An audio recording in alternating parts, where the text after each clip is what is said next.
ସକାଳର ସୂର୍ଯ୍ୟକିରଣ ଏପର୍ଯ୍ୟନ୍ତ ସହର ଉପରେ ପୂରାପୂରି ପଡ଼ିନଥାଏ। ଚାରିଆଡ଼େ ଏକ ଶାନ୍ତ ପରିବେଶ, କିନ୍ତୁ ଜିଲ୍ଲାପାଳଙ୍କ ବାସଭବନରେ ଚଳପ୍ରଚଳ ଆରମ୍ଭ ହୋଇଯାଇଥିଲା। କୀର୍ତ୍ତି, ଯିଏକି ସେହି ଜିଲ୍ଲାରେ ନୂଆ ଜିଲ୍ଲାପାଳ ଭାବେ ଯୋଗ ଦେଇଛନ୍ତି, ସେ ନିଜ ଶୃଙ୍ଖଳା ଏବଂ ସ୍ୱଚ୍ଛତାର ପାଇଁ ବେଶ୍ ଜଣାଶୁଣା। ତାଙ୍କ ପାଇଁ ଶାସନମାନେ କେବଳ ଏସି ରୁମ୍ରେ ବସି ଫାଇଲ୍ ସାଇନ୍ କରିବା ନୁହେଁ, ବରଂ ଲୋକଙ୍କ ସମସ୍ୟାରୁ ପାଖକୁ ଦେଖିବା। ସେଦିନ ଥିଲା ସୋମବାର। ସହରର ପ୍ରସିଦ୍ଧ ଶିବ ମନ୍ଦିରରେ ପ୍ରବଳ ଭିଡ଼ ହେବାରୁ ସୂଚନା ଥିଲା। କୀର୍ତ୍ତିଙ୍କ ପାଖରେ ଅଭିଯୋଗ ଆସିଥିଲା ଯେ ସେହି ମନ୍ଦିରରେ ଶ୍ରଦ୍ଧାଳୁମାନଙ୍କୁ ଦର୍ଶନ ପାଇଁ ବହୁତ ହଇରାଣ ହେବାକୁ ପଡ଼ୁଛି ଏବଂ ସେଠାରେ ନିୟୋଜିତ କିଛି କର୍ମଚାରୀ ସାଧାରଣ ଲୋକଙ୍କୁ ଶୋଷଣ କରୁଛନ୍ତି। କୀର୍ତ୍ତି ଚାହିଁଥିଲେ ତାଙ୍କର ପୁରା ପୋଲିସ ବାହିନୀ ସହ ସେଠାକୁ ଯାଇପାରିଥାନ୍ତେ, କିନ୍ତୁ ସେ ଜାଣିଥିଲେ ଯେ ଯଦି ସେ ଜିଲ୍ଲାପାଳ ଭାବେ ଯିବେ ତେବେ ସବୁକିଛି ଠିକ୍ ଥିବାର ଅଭିନୟ କରାଯିବ। ସେ ସତ୍ୟତା ଜାଣିବାକୁ ଚାହୁଁଥିଲେ। କୀର୍ତ୍ତି ନିଜର ସରକାରୀ ଗାଡ଼ି ଓ ସୁରକ୍ଷା କର୍ମୀଙ୍କୁ ମନା କରିଦେଲେ। ସେ ଏକ ସାଧାରଣ ସୂତା ଶାଢ଼ୀ ପିନ୍ଧିଲେ, ହାତରେ ଏକ ପୂଜା ଥାଳି ଧରିଲେ ଏବଂ କପାଳରେ ଏକ ଛୋଟ ବିନ୍ଦୁ ଲଗାଇଲେ। ଆଇନା ସାମ୍ନାରେ ଛିଡ଼ା ହୋଇ ସେ ନିଜକୁ ଦେଖିଲେ। ବର୍ତ୍ତମାନ ସେ ଜିଲ୍ଲାପାଳ ନୁହନ୍ତି, ବରଂ ଜଣେ ସାଧାରଣ ଓଡ଼ିଆ ଝିଅ ଯିଏ ଭଗବାନଙ୍କ ଦର୍ଶନ ପାଇଁ ବ୍ୟାକୁଳ। ସେ ଘରୁ ବାହାରି ଏକ ସାଧାରଣ ଅଟୋ ରିକ୍ସାରେ ବସି ମନ୍ଦିର ଅଭିମୁଖେ ବାହାରିଲେ। ଅଟୋ ଚାଳକ ସହ କଥାବାର୍ତ୍ତା ବେଳେ ସେ ଜାଣିବାକୁ ପାଇଲେ ଯେ ସାଧାରଣ ଲୋକଙ୍କ ମନରେ ପ୍ରଶାସନ ପ୍ରତି କେତେ ଭୟ ଏବଂ ଅବିଶ୍ୱାସ ରହିଛି। ଅଟୋ ଚାଳକ ଜଣକ କହୁଥିଲେ, ମ୍ୟାଡାମ ଆଜି ଯାଉଛନ୍ତି ଯେ ସେଠି ପୋଲିସବାଲାଙ୍କ ଦାଉରୁ ବଞ୍ଚିକି ରହିବେ। ପକେଟରେ ପଇସା ନଥିଲେ ଦେବ ଦର୍ଶନ ବି କଷ୍ଟ। ମନ୍ଦିର ପାଖରେ ପହଞ୍ଚିବା ବେଳକୁ ସୂର୍ଯ୍ୟଙ୍କ ଉତ୍ତାପ ବଢ଼ି ସାରିଥିଲା। ହଜାର ହଜାର ଲୋକ ଲମ୍ବା ଲାଇନ୍ରେ ଛିଡ଼ା ହୋଇଥିଲେ। କୀର୍ତ୍ତି ମଧ୍ୟ ସେହି ଲାଇନ୍ର ଶେଷ ଭାଗରେ ଯାଇ ଛିଡ଼ା ହେଲେ। ଚାରିପଟେ ଧାଁ ଦୌଡ଼, ଛୋଟ ପିଲାଙ୍କ କାନ୍ଦ ଏବଂ ବୃଦ୍ଧ ବୃଦ୍ଧାଙ୍କ ଆକୁଳ ନିବେଦନ। କିନ୍ତୁ ସେଠାରେ ଶୃଙ୍ଖଳା ରକ୍ଷା କରିବା ପାଇଁ ଥିବା ପୋଲିସ କର୍ମଚାରୀମାନେ ଅତ୍ୟନ୍ତ ରୁକ୍ଷ ବ୍ୟବହାର କରୁଥିଲେ। ପାନୀୟ ଜଳର କୌଣସି ସୁବିଧା ନାହିଁ। ଧାଡ଼ିରେ ଛିଡ଼ା ହୋଇଥିବା ଗର୍ଭବତୀ ମହିଳାଙ୍କୁ ମଧ୍ୟ କେହି ସାହାଯ୍ୟ କରୁନାହାନ୍ତି। ସବୁଠାରୁ ଆଶ୍ଚର୍ଯ୍ୟଜନକ କଥା ହେଲା, କିଛି ଲୋକ ପଛପଟେ ଆସି ପୋଲିସଙ୍କ କାନରେ କିଛି କହୁଛନ୍ତି ଏବଂ ସେମାନଙ୍କୁ ତୁରନ୍ତ ଭିତରକୁ ଛଡ଼ାଯାଉଛି। କୀର୍ତ୍ତିଙ୍କ ରକ୍ତ ଗରମ ହେବାକୁ ଲାଗିଲା, କିନ୍ତୁ ସେ ନିଜକୁ ସଂଯତ ରଖିଲା। ସେ ଚାହୁଁଥିଲେ ଏ ଦୁର୍ନୀତିର ଚେର କେତେ ଦୂର ପର୍ଯ୍ୟନ୍ତ ଲମ୍ବିଛି। ପାଖାପାଖି 2 ଘଣ୍ଟା ଲାଇନ୍ରେ ଛିଡ଼ା ହେବା ପରେ ସେ ମନ୍ଦିରର ମୁଖ୍ୟ ପ୍ରବେଶ ଦ୍ୱାର ପାଖରେ ପହଞ୍ଚିଲେ। ସେଠାରେ ସେ ଦେଖିଲେ ଜଣେ ମୋଟାସୋଟା ପୋଲିସ କନେଷ୍ଟବଳ, ଯାହାର ନାମ ଫଳକରେ ରାମ ସିଂ ଲେଖାଥିଲା। ସେ ଲୋକଙ୍କୁ ଧକ୍କା ମାରି ପଛକୁ ହଟାଉଛି। ହଠାତ୍ ଏକ ଦାମୀ ଗାଡ଼ି ମନ୍ଦିର ଗେଟ୍ ସାମ୍ନାରେ ଅଟକିଲା। ସେଥିରୁ କିଛି ଧଳା ପୋଷାକ ପିନ୍ଧା ବ୍ୟକ୍ତି ଓହ୍ଲାଇଲେ। ରାମ ସିଂ ସେମାନଙ୍କୁ ଦେଖି ସାଲାମ ମାରିଲା ଏବଂ ଲାଇନ୍ରେ ଛିଡ଼ା ହୋଇଥିବା ଲୋକଙ୍କୁ ରାସ୍ତାରୁ ହଟାଇ ସେମାନଙ୍କୁ ସମ୍ମାନର ସହ ଭିତରକୁ ନେଇଗଲା। ଲାଇନ୍ରେ ଛିଡ଼ା ହୋଇଥିବା ଜଣେ ଗରିବ ବୃଦ୍ଧା କାନ୍ଦି କାନ୍ଦି କହିଲେ, ବାବୁ ମୁଁ 3 ଘଣ୍ଟା ହେବ ଛିଡ଼ା ହୋଇଛି, ମୋ ଗୋଡ଼ ବିନ୍ଧୁଛି, ସେମାନଙ୍କୁ କାହିଁକି ଆଗକୁ ଛାଡ଼ିଲେ? ରାମ ସିଂ ଗର୍ଜନ କରି କହିଲା, ବୁଢ଼ୀ ଚୁପଚାପ ଛିଡ଼ା ହ, ଯାହା ପାଖରେ ପାୱାର ଅଛି ସିଏ ହିଁ ଆଗ ଦର୍ଶନ କରିବ। ତୋ ପାଖରେ ଅଛି କି? ଏହି ଶବ୍ଦଗୁଡ଼ିକ କୀର୍ତ୍ତିଙ୍କ କାନରେ ଶକ୍ତ ଆଘାତ ଦେଲା। ପାୱାର କ'ଣ? ଶାସନ ଓ ଶକ୍ତି କେବଳ ଧନୀଙ୍କ ପାଇଁ? ଜଣେ ଜିଲ୍ଲାପାଳ ଭାବେ ସେ ନିଜକୁ ଅପରାଧୀ ମନେ କଲେ ଯେ ତାଙ୍କ ଜିଲ୍ଲାରେ ଏଭଳି ଅରାଜକତା ଚାଲିଛି। ସେ ସ୍ଥିର କଲେ ଯେ ଆଜି ଏହି ଭ୍ରଷ୍ଟାଚାର ଅନ୍ତ କରିବେ। କୀର୍ତ୍ତି ଧୀରେ ଧୀରେ ଲାଇନ୍ରୁ ବାହାରି ରାମ ସିଂ ଆଡ଼କୁ ଅଗ୍ରସର ହେଲେ। ତାଙ୍କ ଆଖିରେ ଏକ ଅଜବ ତେଜ ଥିଲା, ଯାହାକୁ ସେହି ଅହଙ୍କାରୀ ପୋଲିସବାଲା ଚିହ୍ନି ପାରିଲା ନାହିଁ। କୀର୍ତ୍ତି ପାଖକୁ ଯାଇ ଅତି ନମ୍ରତାର ସହ ପଚାରିଲେ, ସାର୍ ଏମାନେ କିଏ ଯେ ଆପଣ ଏମାନଙ୍କୁ ଏମିତି ଭିତରକୁ ଛାଡ଼ିଲେ? ରାମ ସିଂ କୀର୍ତ୍ତିଙ୍କୁ ଉପରୁ ତଳ ଯାଇ ଚାହିଁଲା। ଜଣେ ସାଧାରଣ ଝିଅ ବୋଲି ଭାବି ସେ ଅତି ଅଶ୍ଳୀଳ ଢଙ୍ଗରେ ହସି ଦେଇ କହିଲା, ଆଲୋ ଝିଅ, ତତେ ବି ଆଗକୁ ଯିବାର ଅଛି କି? ଯଦି ଭିଆଇପି ଦର୍ଶନ ଦରକାର ତେବେ ଲାଇନ୍ ଛାଡ଼ି ଏପଟକୁ ଆ। ଏହା ଥିଲା ଏକ ବଡ଼ ଦୁର୍ନୀତିର ପ୍ରଥମ ଝଲକ। କୀର୍ତ୍ତି ଜାଣିବାକୁ ଚାହୁଁଥିଲେ ଏହାର ମୂଲ୍ୟ କେତେ। ସେଇଠାରୁ ଆରମ୍ଭ ହେଲା ଏକ ସଂଘର୍ଷ, ଯାହା ସେହି ମନ୍ଦିର ପ୍ରାଙ୍ଗଣରେ ଇତିହାସ ରଚିବାକୁ ଯାଉଥିଲା।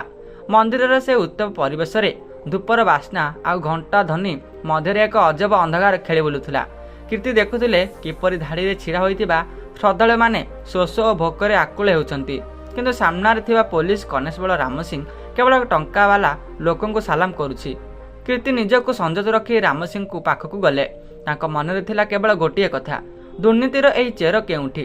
କୀର୍ତ୍ତି ଧୀରେ କହିଲେ, ସାର୍ ଆମେ ଏତେ ସମୟ ହେଲା ଛିଡ଼ା ହୋଇଛୁ, ଆଉ ସେମାନେ ଏବେ ଆସିଲେ ସିଧା ଭିତରକୁ ଚାଲିଗଲେ, ଏମିତି କାହିଁକି? ରାମ ସିଂ କୀର୍ତ୍ତିଙ୍କୁ ଅପଦ ମସ୍ତକ ଚାହିଁଲା। ତାଙ୍କର ସାଧାରଣ ବେଶ ପୋଷାକ ଦେଖି ସେ ଭାବିଲା, ଏ ବୋଧେ କୌଣସି ମଧ୍ୟବିତ୍ତ ଘରର ଝିଅ, ଖାଲି ସାହସ ଦେଖାଉଛି। ସେ ଗୋଟିଏ ପାନ ଖାଇ ମୁହଁରୁ ପିଙ୍କ ରଙ୍ଗର ଛେପ ପକାଇ କହିଲା, ଝିଅ ତତେ କ'ଣ କାହାରି ପାଇଁ ଅପେକ୍ଷା କରିବାକୁ ଭଲ ଲାଗୁନି? ଯଦି ଆଗକୁ ଯିବାର ଅଛି ତେବେ ମୂଲ୍ୟ ଦେବାକୁ ପଡ଼ିବ। କୀର୍ତ୍ତି ଆଶ୍ଚର୍ଯ୍ୟ ହୋଇ ପଚାରିଲେ, ମୂଲ୍ୟ? କେଉଁ ମୂଲ୍ୟ? ଭଗବାନଙ୍କୁ ଦର୍ଶନ କରିବା ପାଇଁ ବି ଟିକେଟ୍ କାଟିବାକୁ ପଡ଼ୁଛି କି? ରାମ ସିଂ ହସିଦେଲା। ସେହି ହସରେ ଥିଲା ଅତ୍ୟନ୍ତ ଅହଙ୍କାର। ସେ କହିଲା, ଟିକେଟ୍ ନୁହେଁ ଝିଅ, ସୁବିଧା ଶ୍ଲୋକ। 1000 ଟଙ୍କା ବାହାର କର, ମୁଁ ଏଇନେ ତତେ ଭିଆଇପି ଗେଟ୍ ଦେଇ ଭିତରକୁ ନେଇଯିବି। ଶାନ୍ତିରେ ଦର୍ଶନ କରିବୁ, ପଣ୍ଡାମାନେ ବି ମୁଣ୍ଡ ନୁଆଇବେ। ଟଙ୍କା ଅଛି ତ? କୀର୍ତ୍ତିଙ୍କ ମନରେ ପ୍ରବଳ ରାଗ ଉଠୁଥିଲା। ସେ ଭାବୁଥିଲା ଯେ ଲୋକମାନେ ଦିନକୁ 500 ଟଙ୍କା ରୋଜଗାର କରିବା ପାଇଁ ହାଡ଼ଭଙ୍ଗା ପରିଶ୍ରମ କରନ୍ତି, ସେମାନେ କେଉଁଠୁ 1000 ଟଙ୍କା ଆଣିବେ? ସେ ନିଜ ପର୍ସରୁ କିଛି ଟଙ୍କା ବାହାର କରି ଦେଖାଇ କହିଲେ, 1000 ଟଙ୍କା କାହିଁକି ଦେବି? ଏହା ତ ଅନ୍ୟାୟ। ଆପଣଙ୍କୁ ସରକାର ଦରମା ଦେଉନାହାନ୍ତି କି? ରାମ ସିଂ ଏଥର ବିରକ୍ତ ହୋଇଗଲା। ସେ କୀର୍ତ୍ତିଙ୍କୁ ଧମକାଇ କହିଲା, ସରକାରୀ ଦରମାରେ କ'ଣ ଘର ଚଳେ? ଆଉ ତୁ ମୋତେ ଶାସନ ଶିଖଉଛୁ? ଚାଲ ଏଠୁ ବାହାର। 1000 ଟଙ୍କା ଦେଲେ ଆଗକୁ ଯିବୁ, ନହେଲେ ସେ ପଛ ଲାଇନ୍ରେ ପଡ଼ିଥା। ସେତିକି ବେଳେ ଲାଇନ୍ରେ ଛିଡ଼ା ହୋଇଥିବା ଅନ୍ୟ ଲୋକମାନେ କୀର୍ତ୍ତିଙ୍କ ସପକ୍ଷରେ କହିବାକୁ ଲାଗିଲେ। ଜଣେ ଯୁବକ କହିଲେ, ସାର୍, ଆମେ ସବୁ ଦେଖିଛୁ। ଆପଣ ସେହି ଧଳା ଗାଡ଼ିବାଲାଙ୍କ ପାଖରୁ ପଇସା ନେଇ ତାଙ୍କୁ ଛାଡ଼ିଲେ। ଆମେ ବି ଗଣମାଧ୍ୟମକୁ ଫୋନ୍ କରିବୁ। ରାମ ସିଂ ସେହି ଯୁବକକୁ ଜୋରରେ ଗୋଟେ ଲାଠି ବାଡ଼େଇ ଦେଲା। ସେ ଚିତ୍କାର କରି କହିଲା, ମିଡ଼ିଆ କିଏ ଅଛି? ମିଡ଼ିଆ ବାଲା ଏଠି ମୋ କଥା ଚାଲେ, ମୋ ମୁଣ୍ଡ ଗରମ କରେନି, ନହେଲେ ଜେଲରେ ପୁରାଇ ଦେବି। କୀର୍ତ୍ତି ଦେଖିଲେ ଯେ ସେହି ପୋଲିସ କର୍ମଚାରୀ ଜଣକ କେବଳ ଦୁର୍ନୀତିଖୋର ନୁହେଁ, ବରଂ ଅତ୍ୟନ୍ତ ନିଷ୍ଠୁର ମଧ୍ୟ। ସେ ଆଗକୁ ବଢ଼ି ରାମ ସିଂର ହାତ ଧରି ପଚାରିଲେ, ଆପଣ ଏମିତି କରିପାରିବେ ନାହିଁ। ଆପଣଙ୍କ ଉପରିସ୍ଥିତ ଅଧିକାରୀ କିଏ? ମୁଁ ତାଙ୍କ ସହ କଥା ହେବାକୁ ଚାହେଁ। ରାମ ସିଂ କୀର୍ତ୍ତିକୁ ପାଖକୁ ଟାଣି ଆଣି ଧୀରେ କହିଲା, ଉପରିସ୍ଥ ଅଧିକାରୀ? ଆଲୋ ଝିଅ, ସେମାନଙ୍କ ପାଖକୁ ବି ଏହି ଟଙ୍କାର ଭାଗ ଯାଏ। ଉପରୁ ତଳ ଯାଏ ସବୁ ପଇସାର ଖେଳ। ତୋ ଭଳିଆ ଝିଅମାନେ ବେଶୀ ଚେଇଁଲେ କାଲି ସକାଳେ ତୁ ମନ୍ଦିର ବାହାରେ ନୁହେଁ, ଥାନା ଭିତରେ ଥିବୁ। ଯଦି ବଞ୍ଚିବାକୁ ଚାହୁଁଛୁ ତେବେ ମୋ ରାସ୍ତାରୁ ହଟିଯା। କୀର୍ତ୍ତି ବୁଝିଗଲେ ଯେ ଏହି ନେଟୱାର୍କ ବହୁତ ବଡ଼। ସେ ନିଜ ମୋବାଇଲ ବାହାର କରି କିଛି ରେକର୍ଡିଂ କରିବାକୁ ଚେଷ୍ଟା କଲେ, କିନ୍ତୁ ରାମ ସିଂ ଝାମ୍ପି ନେବାକୁ ଚେଷ୍ଟା କଲା ଏବଂ କହିଲା, ଝିଅ, ମୋ ଧୈର୍ଯ୍ୟର ପରୀକ୍ଷା ନିଅନି। ମୁଁ ପୁଣି କହୁଛି, ଏଠାରୁ ଚାଲିଯା। କୀର୍ତ୍ତିଙ୍କ ଭିତରେ ଥିବା କୀର୍ତ୍ତି ଶିକ୍ଷାଦ୍ରୀ ଏଥର ସାମ୍ନାକୁ ଆସିବାକୁ ପ୍ରସ୍ତୁତ ହେଉଥିଲା। ସେ ସ୍ଥିର କଲେ ଯେ ଆଉ ପ୍ରାର୍ଥନା ନୁହେଁ, ଏଥର ପ୍ରହାର ଦରକାର। ସେ ରାମ ସିଂଙ୍କ ଆଖିରେ ଆଖି ମିଶାଇଲେ। ତାଙ୍କ ଚାହାଣୀରେ ଏମିତି କିଛି ଥିଲା ଯାହା ରାମ ସିଂଙ୍କୁ ମୁହୂର୍ତ୍ତକ ପାଇଁ ଚୁପ୍ କରିଦେଲା। ମନ୍ଦିର ପ୍ରାଙ୍ଗଣରେ ପ୍ରବଳ ଗୁଳିଗୁଳି। ହଜାର ହଜାର ଭକ୍ତଙ୍କ କୋଳାହଳ ମଧ୍ୟରେ ରାମ ସିଂର ଅହଙ୍କାର ଆକାଶ ଛୁଉଁଥିଲା। କୀର୍ତ୍ତି ଶେଷାଦ୍ରୀ, ଯିଏକି ଜିଲ୍ଲାର ସର୍ବୋଚ୍ଚ ପ୍ରଶାସକ, ସେ ଏବେ ଜଣେ ଅସହାୟ ନାଗରିକର ଅଭିନୟ କରୁଥିଲେ, କିନ୍ତୁ ତାଙ୍କ ଭିତରେ ଥିବା କର୍ତ୍ତବ୍ୟବୋଧ ଜଳିବାକୁ ଆରମ୍ଭ କରୁଥିଲା। ରାମ ସିଂ କୀର୍ତ୍ତିଙ୍କୁ ଅତି କଦର୍ଯ୍ୟ ଭାବେ ଚାହିଁ କହିଲା, ଆଲେ ଝିଅ, ତୁ ଏଠି ବେଶୀ ଜ୍ଞାନ ବାଣ୍ଟୁଛୁ। 1000 ଟଙ୍କା ଦେଇ ପାରିବୁନୁ ତ ଲାଇନ୍ରେ ଛିଡ଼ା ହ, ନହେଲେ ଏଇଠୁ ତତେ ଏମିତି ଧକ୍କା ମାରିବି, ବାହାର କରିବି ଯେ ଜନ୍ମ ଜନ୍ମାନ୍ତର ପାଇଁ ମନେ ରଖିବୁ। କୀର୍ତ୍ତି ଅତି ଶାନ୍ତ କିନ୍ତୁ ଦୃଢ଼ ସ୍ୱରରେ କହିଲେ, ସାର୍, ଆପଣ ଜଣେ ସରକାରୀ କର୍ମଚାରୀ। ଆପଣଙ୍କ ପୋଷାକରେ ଥିବା ଅଶୋକ ସ୍ତମ୍ଭ ଆପଣଙ୍କୁ ଲୋକଙ୍କ ସୁରକ୍ଷା ପାଇଁ ଦିଆଯାଇଛି, ଲୋକଙ୍କୁ ଲୁଟିବା ପାଇଁ ନୁହେଁ। ଆପଣଙ୍କୁ ଆଉ ଗୋଟିଏ ସୁଯୋଗ ଦେଉଛି। ଯେଉଁମାନଙ୍କୁ ଆପଣ ପଇସା ନେଇ ଭିତରକୁ ଛାଡ଼ିଛନ୍ତି ସେମାନଙ୍କୁ ତୁରନ୍ତ ବାହାରକୁ ଆଣନ୍ତୁ ଏବଂ ସାଧାରଣ ଲୋକଙ୍କ ପାଇଁ ରାସ୍ତା ଖୋଲନ୍ତୁ। ରାମ ସିଂ ଜୋରରେ ହସିବାକୁ ଲାଗିଲା। ସେ କହିଲା, ବାଃ, ଜଣେ ସାଧାରଣ ଝିଅ ମୋତେ ଆଦେଶ ଦେଉଛି। ଆରେ ଏଠି ମୋ ଆଦେଶ ଚାଲେ। ମୁଁ ଯାହାକୁ ଚାହିଁବି ଦର୍ଶନ କରାଇବି, ଯାହାକୁ ଚାହିଁବି ଘୋଡ଼ାଇ ଦେବି। ତୋ ଭଳିଆ ଟୋକିଙ୍କୁ ମୁଁ ଦିନକୁ 100ଟା ଦେଖୁଛି। ଏବେ ଚୁପଚାପ ବାହାରକୁ ଯାଉଛୁ ନା ମୁଁ ତ ହାତ ଲଗାଇବି। କୀର୍ତ୍ତି ନିଜ ମୋବାଇଲ ବାହାର କରି କିଛି ଟାଇପ୍ କଲେ। ରାମ ସିଂ ଭାବିଲେ ସେ ବୋଧେ କାହାକୁ ଡରରେ ଫୋନ୍ କରୁଛନ୍ତି। ସେ ଝାମ୍ପି ନେଇ କହିଲା, ମୋବାଇଲ ରଖ, ଏଠି କିଛି ଚାଲିବନି। ତୁ ମୋତେ ଧମକାଉଛୁ? ଜାଣିଛୁ ମୋର ଉପରେ ମହଲରେ କେତେ ପତିଆର? ଏହି ଜିଲ୍ଲାପାଳଙ୍କ ଅଫିସରେ ବି ମୋର ଚିହ୍ନା ଅଛନ୍ତି। କୀର୍ତ୍ତି ମୁରୁକି ହସିଲେ। ସେ ପଚାରିଲେ, ସତେ? ଜିଲ୍ଲାପାଳଙ୍କ ଅଫିସରେ କିଏ ତୁମକୁ ଚିହ୍ନିଛି? ରାମ ସିଂ ଗର୍ବର ସହ କହିଲା, ଆରେ ଜିଲ୍ଲାପାଳଙ୍କ ପିଏ ମୋର ସାଙ୍ଗ। ମୁଁ ଚାହିଁଲେ ତତେ ଏଇଠୁ ଜେଲକୁ ପଠାଇ ପାରିବି, ତେଣୁ ମୋ ମୁଣ୍ଡ ଗରମ କରନି, ଏଇଠୁ ଚାଲିଯା। ଏହା ଶୁଣି କୀର୍ତ୍ତି ବୁଝିଗଲେ ଯେ ଦୁର୍ନୀତି କେବଳ ଏହି କନେଷ୍ଟବଳ ପର୍ଯ୍ୟନ୍ତ ସୀମିତ ନୁହେଁ, ବରଂ ତାଙ୍କ ନିଜ ଅଫିସ ପର୍ଯ୍ୟନ୍ତ ମଧ୍ୟ ଏହାର ପ୍ରଭାବ ରହିଛି। ସେ ଏଥର ସ୍ୱର ବଦଳାଇ ଦେଲେ। ତାଙ୍କ କଣ୍ଠରେ ଏବେ ଏକ ଅଦୃଶ୍ୟ ଶକ୍ତି ପ୍ରକଟିତ ହେଲା। ସେ କହିଲେ, ରାମ ସିଂ, ମୁଁ ତୁମକୁ 3 ଥର କହିଲି, ତୁମେ ତୁମର ସୀମା ଲଙ୍ଘି ସାରିଛ। ତୁମେ ଜଣେ ମହିଳାଙ୍କ ସହ କିପରି କଥା ହେବାକୁ ହୁଏ ଜାଣିନାହ, ଆଉ ଜଣେ ନାଗରିକର ଅଧିକାର ଛଡ଼ାଇ ନେଉଛ। ରାମ ସିଂ ଆଉ ସମ୍ଭାଳି ପାରିଲା ନାହିଁ। ସେ କୀର୍ତ୍ତିଙ୍କୁ ଧକ୍କା ଦେବା ପାଇଁ ହାତ ବଢ଼ାଇଲା। ସେ କହିଲା, ଝିଅ, ତୁ ବେଶୀ କଥା କହୁଛୁ। ସେ ହାତ ଲଗାଇବା ପୂର୍ବରୁ ହିଁ କୀର୍ତ୍ତି ତାଙ୍କର କଲର ଧରିଲେ ଏବଂ ଅତ୍ୟନ୍ତ ବେଗରେ ରାମ ସିଂଙ୍କ ଗାଲରେ ଏକ ଶକ୍ତ ଚାପୁଡ଼ା ମାରିଲେ। ଟାଏଁ ଶବ୍ଦରେ ସାରା ମନ୍ଦିର ପ୍ରାଙ୍ଗଣ କିଛି ସେକେଣ୍ଡ ପାଇଁ ସ୍ତବ୍ଧ ହୋଇଗଲା। ରାମ ସିଂ ନିଜ ଗାଲକୁ ଧରି ଆଶ୍ଚର୍ଯ୍ୟ ହୋଇ ଚାହିଁ ରହିଲା। ତା ପାଖରେ ଥିବା ଅନ୍ୟ ପୋଲିସମାନେ ବାଡ଼ି ଧରି କୀର୍ତ୍ତିଙ୍କ ଆଡ଼କୁ ଦୌଡ଼ି ଆସିଲେ।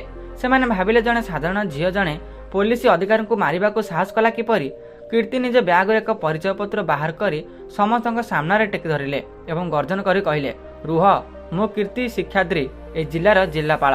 ତୁମମାନଙ୍କ ମଧ୍ୟରୁ ଯଦି କେହି ଜଣେ ବି ଆଗକୁ ପାଦ ବଢ଼ାଇଛି ତେବେ ମନେ ରଖ, ତୁମ ଚାକିରି ଆଜି ଶେଷ ହୋଇଯିବ। जिलापाल शब्दटी शुणा मात्रे सेठार उपस्थित समस्त पाद अटकीगला। राम सिंह मुह फिका पड़गला। से जो चेयर रे बसी हुकुम जारी करुला से प्राय खसी पड़ा। लाइन रे छिड़ा होइतिबा श्रद्धालु माने आश्चर्य परस्पर को चाहिए। केही कल्पना भी करनथिले जे सेमानक गहणार एते समय धरी छिड़ा होइतिबा सेही साधारण साड़ी पिंधा झीटी जड़े शक्तिशाली अधिकारी। कृति राम सिंह कलर छाड़िले नहीं। से कहले, राम सिंह तुम पचार ना पावर कौन, एवं देख पावर कौन। तुम्हें जो पीएर कथा कहूल ताकू एवं फोन कर। राम सिंह थरवाक लगिला। सारा जिले में मालिकाणी सामने छिड़ा होते। मंदिर प्रांगण में सेतबेलू निशब्दता खेली जाइथिला। केवल शुभुला जिलापाल कीर्तिंकर दृढ़ पाद शब्द। राम सिंह जे किछि समय पूर्व सिंह भले गरजुला एबे से काठगड़ा छिड़ा होइतिबा जने अपराधी भले थरुथुला। तार गालरे कीर्तिंक चापुड़ार चिन्ह स्पष्ट देखा जाउथिला, जहाँ केवल तार गाल को नुहे बरं तार भ्रष्ट अहंकार को मध्य शक्त आघात देइथिला। कीर्ति निज मोबाइल बाहर करी जिलापाल पुलिस मुख्य एसपी को फोन कले। फोन रिंग हेबा मात्रे सेपुट एसपी कहले, नमस्कार मैडम कहंतु। कीर्ति स्वर में थिला बरफ भली शीतलता एवं निआ भली तेज। से कहले, मिस्टर शर्मा मु एबे सिटी शिव मंदिर परिसर में अच्छी जड़े साधारण श्रद्धालु भावे। आपणक पुलिस बाहिनी एठारे सुरक्षा देवा परिवर्ते डकायती करुछंती। आपण तुरंत एठाकु आसंतु। आउ हाँ, निज सह गोटे रिजर्व फोर्स एवं महिला पुलिस टीम नहीं आसबे। मते एठार संपूर्ण सफाई दरकार। एतिकी कही कीर्ति फोन काटिदेले। सेठारे छिड़ा होइतिबा अन्य पुलिस माने निज निज टोपी ठीक करी सावधान अवस्था छिड़ा होइगले।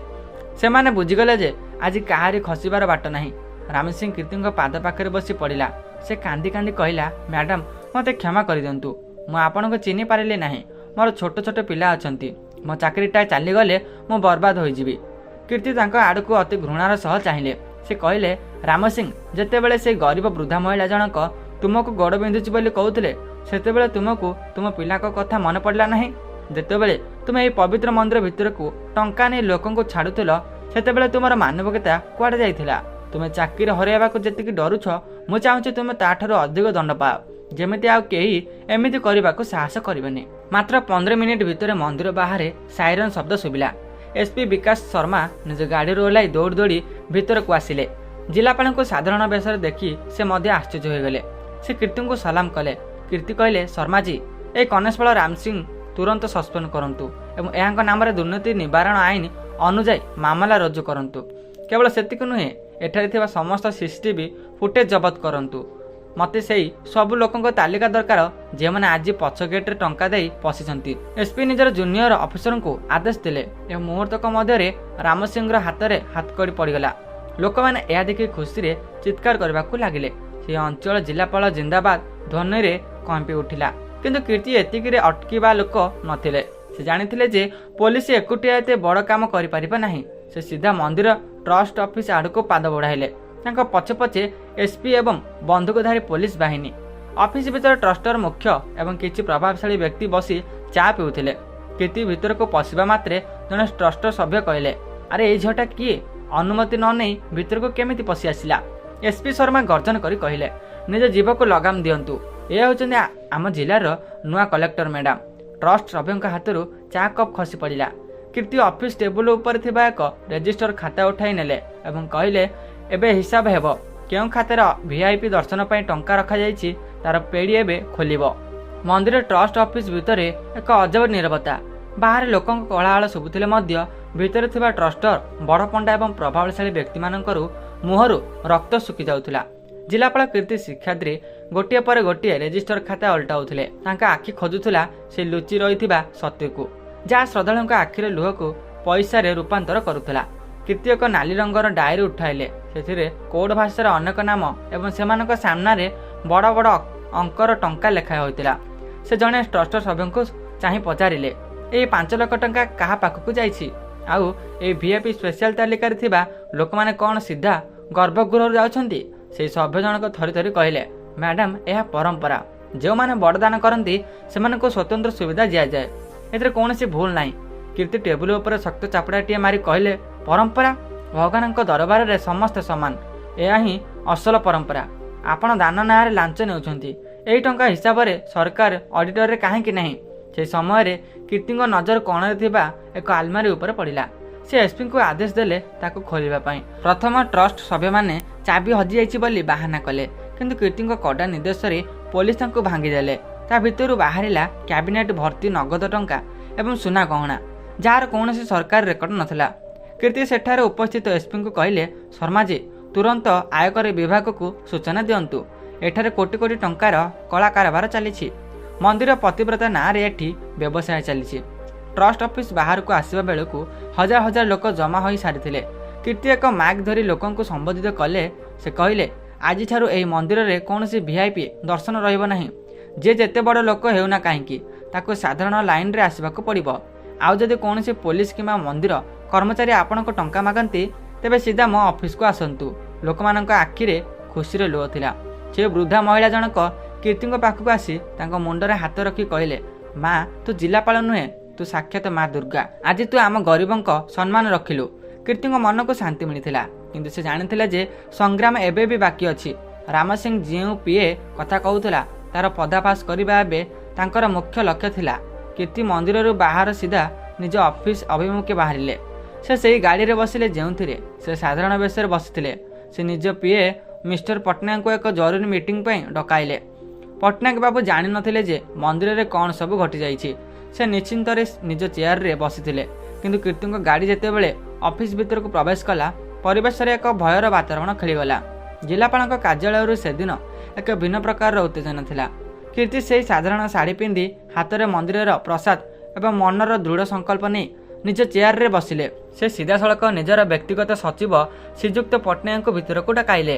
ପଟ୍ଟନାୟକ ବାବୁ ଜଣେ ଅଭିଜ୍ଞ କର୍ମଚାରୀ, କିନ୍ତୁ ତାଙ୍କର ଚତୁରତା ପଛରେ ଥିବା ଅସଲ ଚେହେରା ଏବେ କୀର୍ତ୍ତିଙ୍କ ସାମ୍ନାରେ ଧରାପଡ଼ିବାକୁ ଯାଉଥିଲା। ସେ ମୁହଁରିକି ହସି ଭିତରକୁ ଆସିଲେ। ମନ୍ଦିରରେ ଘଟିଥିବା ଘଟଣା ବିଷୟରେ ସେ ପର୍ଯ୍ୟନ୍ତ ସେ ସମ୍ପୂର୍ଣ୍ଣ ଅବଗତ ନଥିଲେ।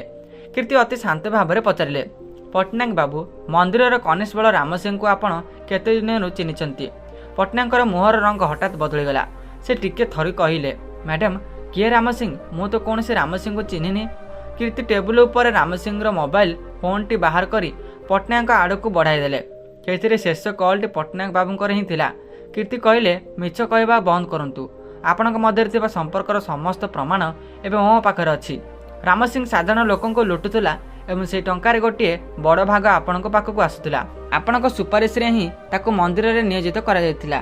ପଟ୍ଟନାୟକ ବାବୁ କୀର୍ତ୍ତିଙ୍କ ପାଦ ଧରିବାକୁ ଚେଷ୍ଟା କଲେ, କିନ୍ତୁ କୀର୍ତ୍ତି ତାଙ୍କୁ ସେଠାରେ ଦୂରେଇ ଦେଇ କହିଲେ, ଆପଣଙ୍କ ଭଳି ଲୋକଙ୍କ ପାଇଁ ଶାସନ ବ୍ୟବସ୍ଥା ଉପରୁ ସାଧାରଣ ଜନତାଙ୍କ ଭରସା ତୁଟି ଯାଉଛି।